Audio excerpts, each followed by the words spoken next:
Hello বন্ধুরা, এখন আমি শিহাব শাহীন পরিচালিত বাংলাদেশের নতুন web series myself Allen Swapan season 2 তার রিভিউ করতে চলেছি, যেটা আমি চরকিতে দেখলাম। আছে টোটাল 7টা এপিসোড, ডিউরেশন হলো এই 20 থেকে 25 মিনিট ধরে রাখো। তো কেমন হলো এই গল্পটা? লিড রোলে অবশ্যই নাসিরুদ্দিন খান রয়েছে, সঙ্গে এখানে মিথিলা রয়েছে, জেফার রহমান রয়েছে, ইন্তেখাব দিনার, সুমন আনোয়ার, আরও অন্য অন্য অনেক আর্টিস্টরা রয়েছে। ছোটো করে এই গল্পটা বলি, সিজন 1 যারা দেখেননি তারা অবশ্যই আগে সিজন 1টা দেখে নেবেন, তারপর সিজন 2 দেখবেন, তাহলেই বুঝতে পারবেন। সিজন 1 যেখানে শেষ হচ্ছে, গল্পটা সেখান থেকেই শুরু হচ্ছে। মানে আমাদের তার যে ছেলে মারা গেছে, এবং সেখান থেকেই গল্পটা যখন অন্যদিকে টার্ন নিচ্ছে কোথায়, যেখানে তার কাছে বেশ কিছু ব্ল্যাক মানি আছে যেটা সে হোয়াইট করতে চায়, এবং সেই হোয়াইট করতে গিয়ে তাকে কী কী ফেস করতে হচ্ছে, কারা কারা তার পেছনে লেগে আছে এবং তারা কী চাইছে। এবং স্বপন, সে তো নিজেই একজন ক্রিমিনাল, সে কীভাবে তার ক্রিমিনাল মাইন্ড দিয়ে এই এক একজনের পার থেকে বাঁচবে, এবং মিথিলা সে কি বরাবরই তার কাছে ফেসে যাবে, নাকি সে তার হাত থেকে পালিয়ে বাঁচতে পারবে, এবং এই 400 কোটি টাকা মানে তার কী হবে। এর থেকে বেশি জানতে হলে আপনাকে চরকিতে গিয়ে এই ওয়েব সিরিজটা দেখতে হবে। দেখুন, কাজের মধ্যে যদি বলি, সিজন 1টা যেটা ছিল সেটা কিন্তু বেশ মজাদার ছিল, এবং নাসিরুদ্দিন খান একটা দারুণ টেরিফিক পারফরমেন্স দিয়েছিল এখানেও কিন্তু পারফরমেন্স কিন্তু তার ভালো, আমি ভালো না এটা বলবো, তার হাসে ওটা আপনার এমনি ভালো লাগবে, মজা লাগবে, এবং এই মানুষটা যেই রোলেই যায় সেই রোলেই কিন্তু তাকে ভালো লাগে যায়। এখানে প্রধান দিক হলো, এই সিরিজটার প্রধান ভালো দিক হলো নাসিরুদ্দিন খানকে আবারও অ্যালেন স্বপনের ভূমিকায় দেখা, এবং সেটা কিন্তু আপনার বেশ ভালো লাগবে।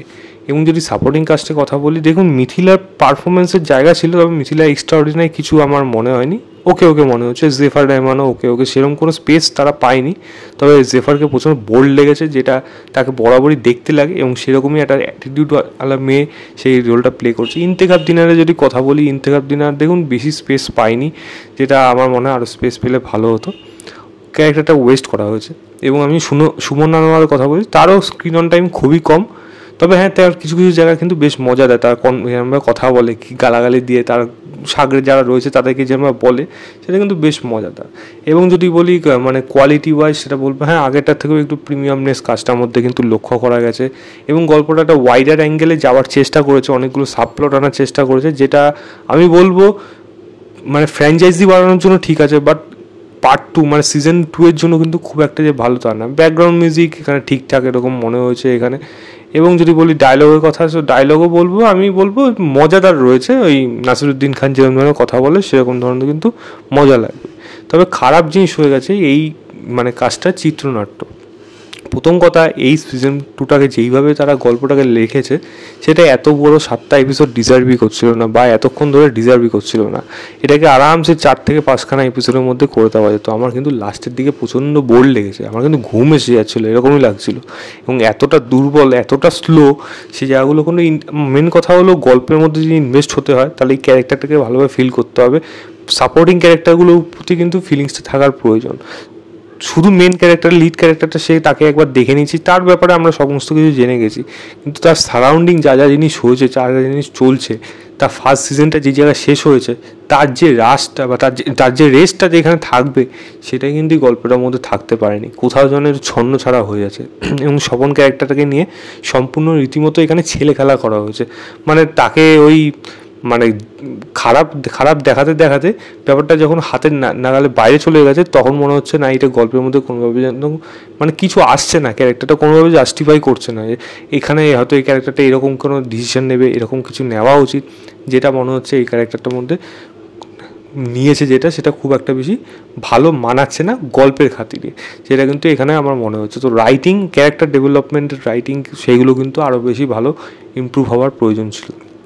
আমি যে বললাম গল্পটা অনেকগুলো সাবপ্লট আছে, সাবপ্লটগুলোকে ভালোভাবে এখানে এস্টাবলিশ করেনি, যার জন্য গল্পটার মধ্যে যার কিন্তু ফিল হয় স্ক্রিন প্লের মধ্যে, কিন্তু সেটা আপনি সম্পূর্ণ বুঝতে পারবেন। এবং যদি বলি মানে সিজন 2টা আমি কোন জায়গায় শেষ করলাম, সিজন 1টা কোন জায়গায় শেষ করা হয়েছিল, গল্পের একটা ধাঁচ বা স্বপন কোথার থেকে আসলো, সেই মানে আমাদের সিন্ডিকেট সেখান থেকে আস্তে আস্তে এখানে চলে আসলো, এখানে আসলো কি মাইসেলফ অ্যালেন স্বপন, সেটা কোন জায়গায় শেষ হলো, এবং সিজন 2টা যেই জায়গায় শেষ হচ্ছে, সিজন 3ও কিন্তু আসবে, এটাও পরিষ্কার যে তারা আনবে। বাট সিজন ওয়ানের মতো কি সিজন 2 এর ক্লাইম্যাক্স শেষ হলো? একেবারেই না। আপনার কিন্তু একটা কারণ দেখালো যে ঠিক আছে এটার জন্য সিজন 2 শেষ হচ্ছে, বাট সিজন 2 শেষ করার জন্য কিন্তু সেটা যথেষ্ট কারণ না আমার অ্যাটলিস্ট এখানে মনে হয়েছে। এখানে আরও বেশি জিনিস দরকার ছিল, থ্রিলিং জিনিসটা আরও বেশি দরকার ছিল, মজার এলিমেন্ট যেগুলো হয়েছিল সেগুলো ঠিক আছে, বাট থ্রিল ব্যাপারটা কিন্তু এখানে আমি খুব একটা বেশি অনুভব করতে পারিনি। আমার মনে হয় শিহাব শাহিন এই সিরিজটাকে অনেকটা লাইটলি নিয়ে নিছে অ্যাজ ডিরেক্টর, এবং সেটাকে আমার মনে হয় আরও বেশি হয়তো শিহাব শাহিন ভালো পরিচালক, তো তার থেকে এক্সপেকটেশন কিন্তু অনেক বেশিই থাকে, তো সেই এক্সপেকটেশন কিন্তু মিট করতে পারেনি।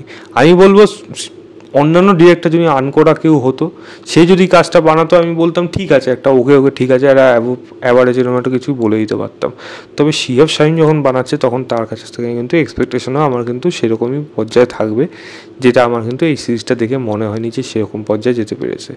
এছাড়া এইটার মধ্যে অনেকগুলো পার্টস ওয়াইজ অনেকগুলো লুফোলস রয়েছে বা বলা যায় খারাপ দিক রয়েছে, যেগুলোকে নিয়ে আমি আলাদা আলোচনা করলাম না। আমি বলবো সিজন 1-এর তো ধারে কাছেও আমার এই সিজন 2টাকে রাখবো না।